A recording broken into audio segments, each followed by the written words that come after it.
पद से भी चले जाएंगे, यहाँ के अध्यक्षीय पद से भी चले जाएंगे और उनका भविष्य क्या होगा भगवान जानता है। तो ये कांग्रेस की परंपरा है।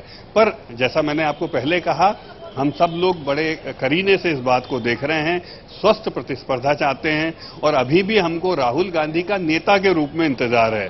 प्रदीप जी, आप हमारे साथ बने रहिए और साथ ही जो हितेश जी उनको भी बना रखिए, उनसे एक सवाल का जवाब और लेंगे। और प्रदीप जी, आप भी हमारे साथ बने रहिए, क्योंकि सीधे तौर पर अगर देखा जाए तो भावनात्मक कार्ड खेला जा रहा है, इमोशनल अत्याचार। हालांकि बीजेपी बता रही है, लेकिन कहीं ऐसा तो नहीं कि बीजेपी को इस इमोशनल अत्याचार से कोई खतरा हो, इस वजह से इस बात को लेकर कुछ ज्यादा संजीदा हो रही है। बात ब्रेक के बाद।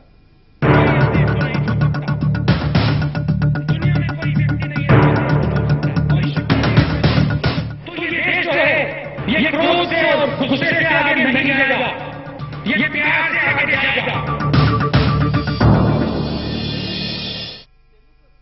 नमस्कार, राजनीति लाइव में आपका बहुत स्वागत है। आपके साथ मैं हूं अमित तिवारी।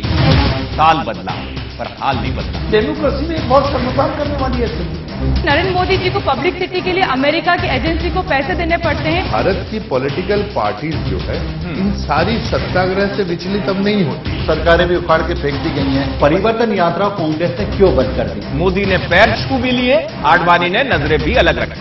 दिग्विजय सिंह के लिए दरवाजे बंद हो गए। ऐसा क्यों हुआ? शिवराज का शाही स्नान है, क्योंकि कांग्रेस तो माने न माने आगे बड़ा इम्तिहान है। राजनीति लाइव सोमवार से शुक्रवार रात 8 बजे सिर्फ खबर भारती पर।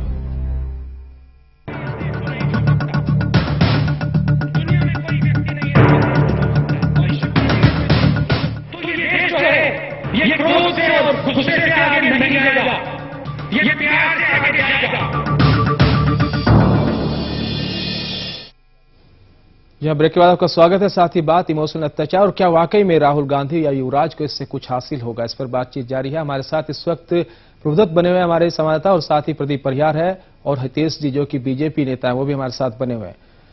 हितेश जी से आप ये सवाल पूछे प्रबुद्ध जी कि जिस तरीके से अगर बात की जाए, विकास की बात हो रही है, एजेंडे की बात हो रही है, पहले विकास की बात हो रही थी, लेकिन अब जो लड़ाई है वो बीजेपी और कांग्रेस की क्या आपसी लड़ाई नहीं होगी? बीजेपी कांग्रेस पर निशाना साधती है, कांग्रेस बीजेपी पर निशाना साधती है, सीधे तौर पर प्रधानमंत्री या फिर कांग्रेस निशाने पर होती है मोदी जी के जब भी भाषण देते हैं। तो ऐसा उनके भाषण में अब कई चीजें खोती जा रही है, विकास की बात की जा रही है, कौन सा मॉडल है, क्या वो करेंगे, ऐसा कुछ देखने को नहीं मिला जिस तरह की बात अब बीजेपी कर रही है। देखिए हितेश जी, एक सीधी सीधी बात यह है कि जिस तरह से आज आरोप प्रत्यारोप का दौर चल गया है उसमें विकास के एजेंडा भूलता चला जा रहा है। तो क्या लगता है, पिछली बार राहुल गांधी भी आए, दो सभाएं की, उसमें विकास की बातें कहीं नहीं की और भारतीय जनता पार्टी भी आज की डेट में लगातार आरोप प्रत्यारोप पर चली गई, तो विकास कहीं ना कहीं भूलता चला जा रहा है। देखिए, आपने बहुत अच्छी बात करी, लेकिन कांग्रेस ने शुरू से धर्म की राजनीति करी, सांप्रदायिकता की राजनीति करी, हिंदुओं को मुसलमानों से डराया, मुसलमानों को हिंदुओं से डराया और अपनी राजनीतिक रोटियां वो सेकते चले गए। और इसी प्रकार से कभी उन्होंने दादी को आगे रखा, कभी मां को आगे रखा, कभी पिता को आगे रखा और लगातार वर्षों से इस देश पर राज किया है। लेकिन हाँ, जो आप बात कह रहे हैं अब वो स्वर आने लग गया है। इसीलिए आपने देखा होगा शिवराज सिंह चौहान जी सुबह से शाम तक सड़कों की बात करते हैं, बिजली की बात करते हैं, पानी की बात करते हैं, रोजगार की बात करते हैं, शिक्षा की बात करते हैं। और हम आपके चैनल के माध्यम से फिर बताना चाहते हैं, हम चाहते हैं कि चुनाव इसी पर होना चाहिए।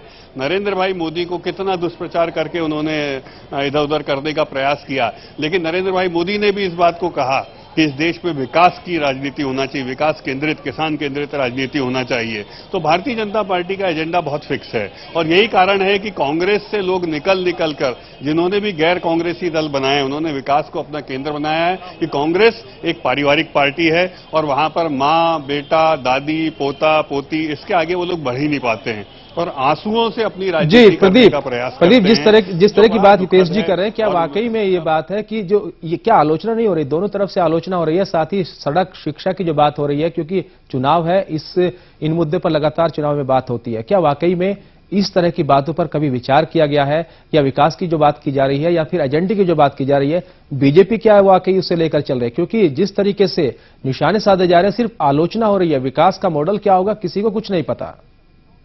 जो दोनों ही दल है, कांग्रेस बीजेपी, यहां पे मुझे लगता है मुद्दों की कमी है। जहां पे विकास के मुद्दे होने चाहिए थे, मूलभूत समस्याओं के मुद्दे होने चाहिए, तो वो भटक रही है। बड़ी अजीब स्थिति है। जो कांग्रेस जल जंगल जमीन की बात करती थी, आदिवासियों के बीच जब जाती थी, जल जंगल जमीन की बात करके वोट मांगती थी, लेकिन वहां पे अब आदिवासी कार्ड खेला जा रहा है। भावनाओं